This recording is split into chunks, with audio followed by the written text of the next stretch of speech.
안녕하세요, 소판입니다. 이번 시간에는 커말리그 기출문제 2015년 3회 풀이를 하도록 하겠습니다. 구독과 좋아요는 제작자에게 큰 힘이 됩니다. 우선은 저번 시간에 이어서 이번엔 2015년 3회 기출문제를 한번 풀이하도록 하겠습니다. 그럼 바로 풀이를 시작하도록 하겠습니다. 첫 번째 1번, 다음 중 멀티미디어에 관한 설명으로 옳지 않은 것은? 자, 멀티미디어에 대한 설명인데요. 답은 2번입니다. 왜냐하면 멀티미디어 정보는 디지털 데이터로 변환을 해서 처리가 되며 그 처리 기기들은 단방향성의 특징이 강화되며 발전하고 있다가 틀렸습니다. 이 단방향성이 아니라 양방향성을 가지고 있다라고 생각을 하시면 됩니다. 우리가 컴퓨터 일반에서 멀티미디어는 다중 매체이기 때문에 이메일을 주고받는 것도 데이터를 서로 주고받는 거니까 양방향성의 특징을 가지고 있죠. 그래서 답은 2번입니다. 자, 다음 2번에 다음 중 이미지 가장자리에 계단 현상을 최소화해주는 그래픽 기법은? 계단 현상이라고 하는 것은 뭐냐면 화면을 구성하는 가장 작은 점을 우리는 화소라고 하는데요.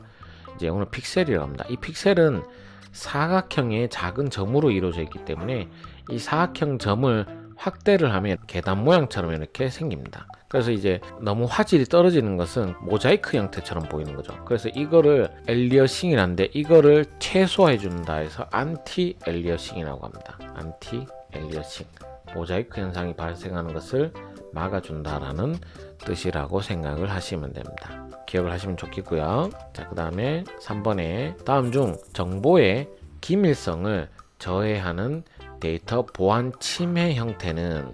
요거는 뭐냐면 기밀성을 저해한다 해서 요거는 가로채기입니다. 가로채기. 이건 뭐냐면 내가 데이터가 흘러가는 것을 중간에 채 가는 거죠. 가지고 가는 거죠. 그래서 이거는 기밀성, 이제 우리가 비밀을 유지해야 되는데 요게 비밀 유지가 잘 안 되게 되는 거죠. 그래서 이런 것은 가로채기.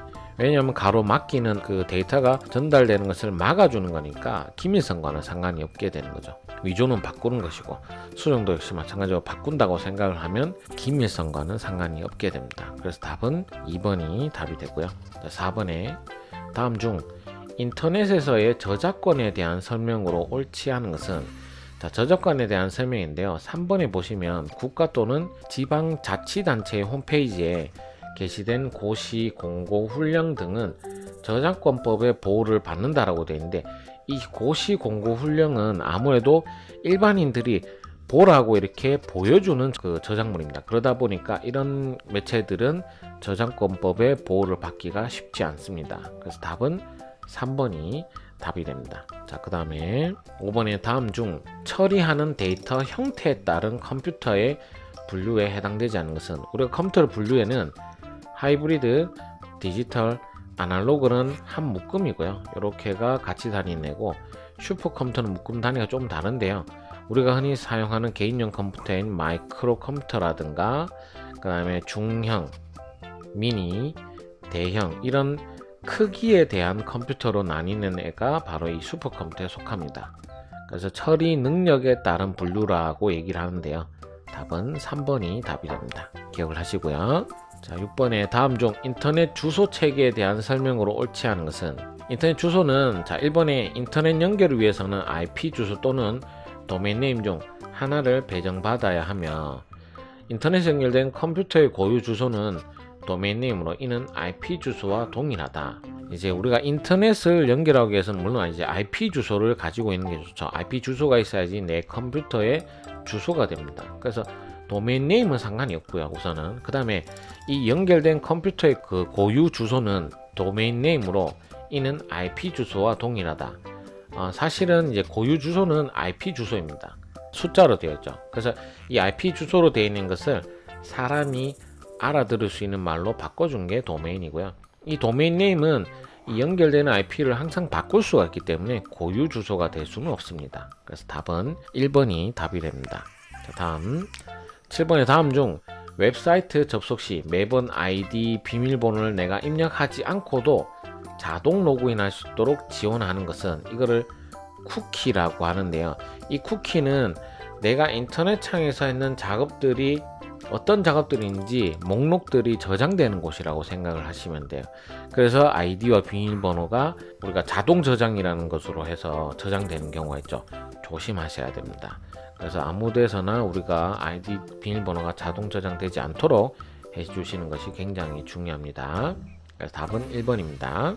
자, 8번의 다음 중 인터넷 환경에서 사용되는 이 DNS의 역할에 관한 설명으로 옳은 것은, 우리가 DNS는 정확하게는 도메인 네임 서버의 약자입니다. 그래서 도메인 네임을 숫자로 된 IP 주소로 바꾸어 준다라고 되어 있습니다. 이게 무슨 말이냐면, 제가 인터넷 창에서 만약에 네이버를 검색하기 위해서 네이버를 한글로 쓰지 않고 아예 주소창에다가 제가 네이버.com 이라고 제가 만약에 이렇게 입력을 하게 되면, 컴퓨터는 이 네이버.com이라는 이 도메인 DNS 서버에 가서 얘는 이 IP 주소로 가야 됩니다 라고 숫자로 컴퓨터한테 주면, 컴퓨터는 결국에는 그 숫자로 찾아가게 되어 있습니다. 그래서 도메인 네임 서버라고 하는 것은 우리가 쓰는 도메인이 이런 IP와 다 연결되어 있습니다 라고 다 등록되어 있는 곳이라고 생각을 하시면 돼요. 그래서 사람은 도메인 네임으로 찾아가는 거고, 컴퓨터는 그 도메인 네임으로 찾아가지 못하니까 서로 대응되는 IP 주소를 찾아줘서 우리가 컴퓨터가 빠른 시간 내에 그 주소로 웹사이트로 바로 이동해서, 그래서 답은 3번입니다. 자, 9번에 다음 중 아래 기억, 니은, 디귿에 해당하는 소프트웨어의 종류를 올바르게 짝지어 나열한 것은, 홍길동은 어떤 프로그램이 좋은지 알아보기 위해서 누구나 임의의 용도로 사용할 수 있는 프로그램, 이런 프로그램을 우리는 임의로 사용하는 거니까요, 프리웨어라고 합니다. 마음대로 쓴다 해서 프리웨어. 그 다음에 주로 일정 기간 동안 일부 기능을 제한한 상태로 사용하는 프로그램을 쉐어웨어라고 합니다. 그 다음에 이걸 먼저 사용해 가장 적합한 프로그램을 구입하여 사용하는 것을 우리가 구입하는 소프트웨어를 상용 소프트웨어라고 합니다. 그래서 답은 1번이 되겠죠. 자, 그 다음에 10번의 다음 중 아래에서 응용 소프트웨어만 선택하여 나열한 것은, 우리가 응용 소프트웨어라고 하는 것이 뭐냐면, 컴퓨터 일반에서 가장 기본적인 이론인 소프트웨어는 크게 두 가지로 나뉠 수가 있습니다. 우리가 흔히 잘 아는 시스템 소프트웨어라고 하는 애가 있고요. 그 다음에 응용 소프트웨어라고 하는 게 있습니다. 생각해보면 잘 알지는 못하시겠네요. 처음 배우시면 이제 소프트웨어는 크게 시스템 소프트웨어, 응용 소프트웨어로 나뉠 수가 있게 되는데요. 이 시스템 소프트웨어가 바로 운영체제라는 이름을 가지고 있는 애입니다. 그래서 운영체제를 제외한 프로그램은 응용 소프트웨어인 겁니다. 우리가 사용하는 게임이라든가 지금 제가 사용하고 있는 이런 프로그램들은 전부 다 응용 소프트웨어고요. 그럼 시스템 소프트웨어에는 운영체제는 누구가 있느냐? 바로 우리가 잘 알고 있는, 제가 지금 사용하고 있는 윈도우, 그 다음에 유닉스, 리눅스 등이 있습니다. 그럼 이런 것은 시스템 소프트웨어라고 하고요. 그 다음에 한컴 오피스, 포토샵 이런 프로그램은 우리가 응용 소프트웨어라고 하는 거죠. 그래서 답은 2번 니은 리얼이 됩니다. 잘 구분해 주시면 됩니다. 11번 마이크로 컴퓨터는 휴대성에 따라 여러가지 종류로 분류를 한다. 다음 중 스마트폰을 컴퓨터로 분류하는 경우에 이 스마트폰이 포함될 수 있는 마이크로 컴퓨터의 종류는, 답은 1번인데요 팜탑 할 때 팜은 손바닥이라는 뜻입니다. 그래서 손바닥 위에 올려놓을 수 있는 컴퓨터를 팜탑이라고 하고요. 랩탑은, 여기서 랩은 무릎을 뜻합니다. 그래서 무릎 위에 올려놓을 수 있는 컴퓨터, 노트북 종류가 되겠죠. 노트북은 말 그대로 노트만한 크기의 컴퓨터를 뜻하고요. 데스크탑은 책상 위에 놓을 수 있는 컴퓨터라는 뜻입니다. 그래서 우리의 스마트폰은 팜탑이 되겠죠. 답은 1번입니다.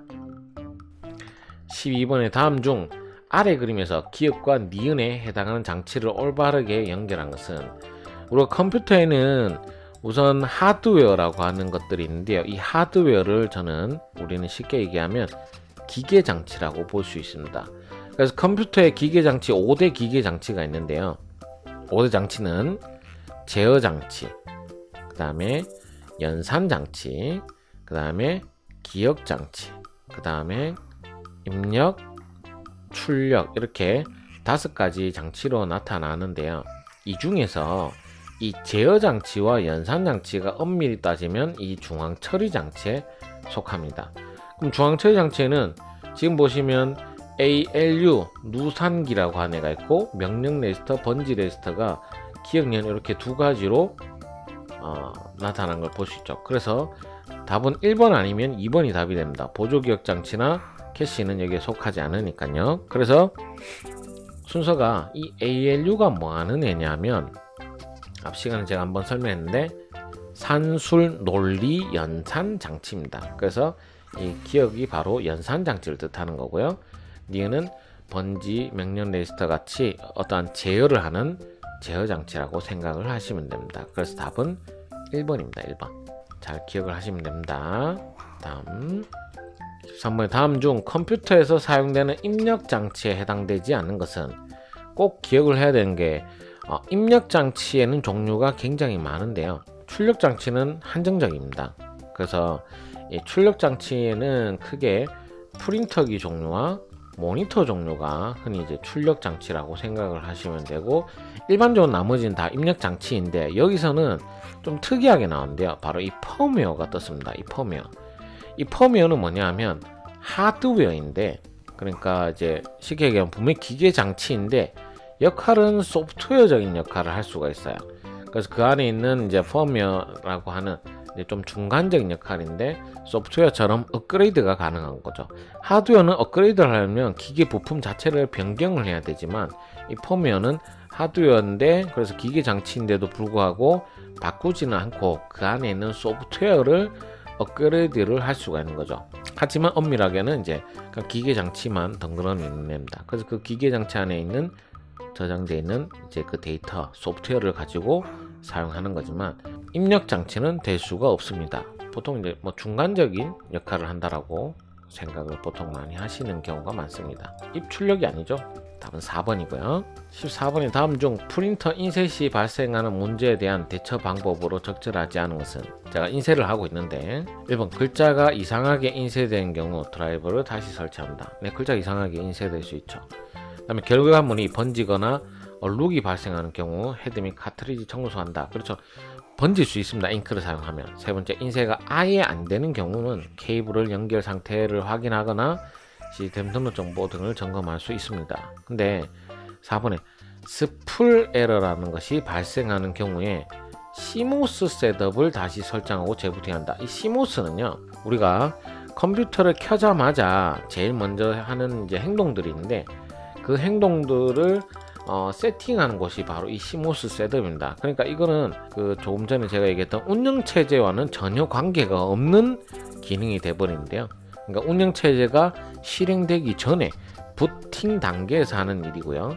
스풀이라고 하는 애는 부팅, 그러니까 운영체제 안에서 일어나는 일입니다. 서로 아무런 상관이 없어요. 기본적으로. 그렇기 때문에 답은 4번입니다. 이제 어디서 발생한지만 보셔도 충분히 구분하실 수가 있다라고 생각을 합니다. 자, 그 다음 15번의 다음 중 FTP 프로그램으로 수행할 수 없는 작업은 FTP는 앞에서 한번 설명을 했었는데요. 파일 전송 프로토콜입니다.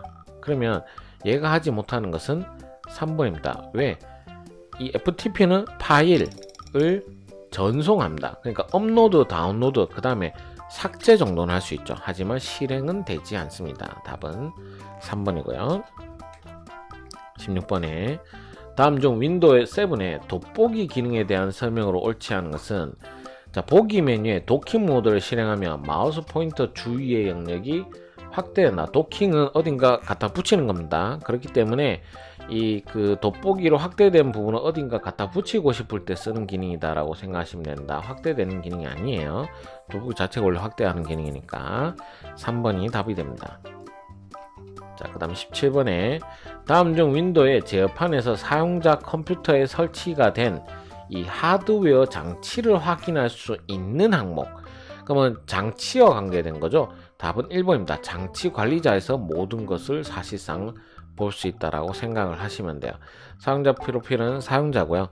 작업 그룹은 네트워크와 관계 있습니다. 하드웨어 프로필은 말 그대로 뭐 프로필만 보는 것이니까 사용자 컴퓨터에 설치된 모든 장치를 확인할 수는 없습니다.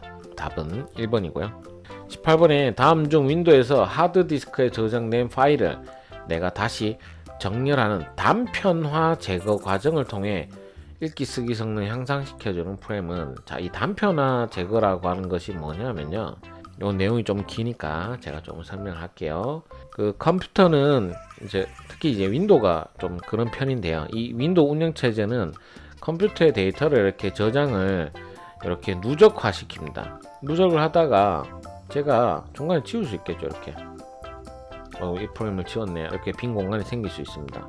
생겼으면 이 공간을 생겼는데 제가 또 새로운 프로그램을 설치를 할 수 있겠죠. 그러면 프로그램을 여기에다 집어넣습니다. 근데 문제는 뭐냐면, 이 제가 삭제한 크기랑 똑같은 프로그램이 들어가면 참 좋겠지만, 얘보다 만약에 크기가 제가 지금 넣어야 되는 프로그램이 얘보다 더 크면 여기에 찔끔 설치를 하고, 그럼 한 이쯤에 설치를 하는 겁니다. 더 그러면 설치가 여기에도 설치가 돼 있고 여기에도 설치가 돼 있죠.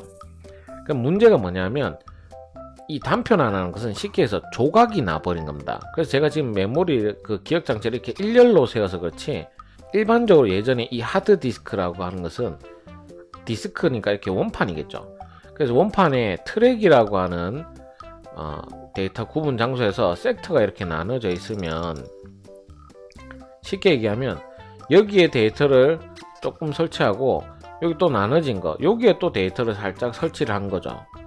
그러면 이 하드디스크의 이 데이터를 읽으려면 옛날 우리 레코드 판처럼 요 핀이 여기 읽어야 돼요. 그럼 핀이 한번 여기 한번 읽었다가 회전하면 또 일로 와서 한번 읽었다가 또 왔다 갔다 이렇게 해야 되니까 어떻게 되겠어요? 디스크가 돌아가는 동안 핀만 왔다 갔다 하다 보니까 컴퓨터 속도가 점점 느려집니다. 왜냐하면 지금 제가 딸랑 2개밖에 하지 않았지만 굉장히 많이 떨어지는 경우가 많습니다. 그렇게 되면 컴퓨터가 쓰면 쓸수록 느려지는 거죠. 그래서 이제 이 하드디스크를 사용을 하게 되면 단편화, 이렇게 조각이 나는 경우가 많으니까 한 번씩 이 단편화를 제거한다 해서 조각을 모은다 해서 조각 모음이라고 합니다. 이렇게 기억을 하시고요. 보통 이제 이 디스크 조각 모음을 하면 컴퓨터 속도가 빨라진다라고 합니다. 근데 이제 지금은 보통 이제 하드디스크를 잘 사용하지 않고 보조기억 장치가 SSD로 바뀌면서, 이 SSD는 디스크 방식이 아닌 반도체를 이용해서, 반도체 방식은 아무래도 이제 빛의 속도로 데이터가 왔다 갔다 할 수 있기 때문에 굳이 이렇게 조각이 나더라도 거의 속도 차이가 없다라고 보시면 됩니다. 그렇기 때문에 컴퓨터 속도가 빨라진 거죠. 그래서 이 단편화하면 이것은 조각 모음과 관계있구나 라고 기억을 하시면 됩니다. 다음 19번에 다음 중 윈도우에서 프린터 속성 대화 상자의 고급이라는 탭에서 설정할 수 없는 항목은, 프린터의 고급이죠. 답은 4번입니다. 보안을 위한 사용 권한 설정. 이거는 우리가 보안 쪽으로 가야 된다. 그러니까 고급 탭이 아닌 보안 탭으로 가야 된다라는 거 기억을 하시면 됩니다. 4번. 다음 20번에 다음 중 컴퓨터 구성에 관한 정보가 저장되는 저장소로 시스템 하드웨어와 소프트웨어 실행 등에 대한 중요한 정보가 포함되어 있는 이 윈도우 데이터베이스를 의미하는 것은, 조금 전에 제가 말씀드렸는데 시모스는 부팅 전에 일어나는 일입니다. 제외. 답은 레지스트리라고 하고요. 다음 하드디스크와 캐시 메모리는 하드웨어입니다. 기계 장치예요. 여기서 말하고 있는 정보가 저장될 수가 없습니다. 물론 이제 뭐 하드디스크 안에 정보가 될 수 있지만 이거는 기계 장치를 뜻하는 것이기 때문에 데이터베이스는 여기 있는 레지스트리라고 하는 곳에 저장이 되어 있습니다. 그래서 보통 하드웨어 소프트웨어 실행에 대한 정보 포함 이러면 이건 레지스트리에 대한 설명이구나 라고 생각을 하시면 됩니다. 그래서 답은 2번이라는 거 기억을 하시고요. 자, 이렇게 2015년 3회 이제 첫 번째 과목인 컴퓨터 일반 과목 수능 문제를 풀어봤고요. 최대한 이 커말 2급의 1과목, 2과목은 이론 내용은 20번까지 풀었는데요. 최대한 빠른 시간 내에 하려고 했는데 좀 시간이 걸린 것 같습니다.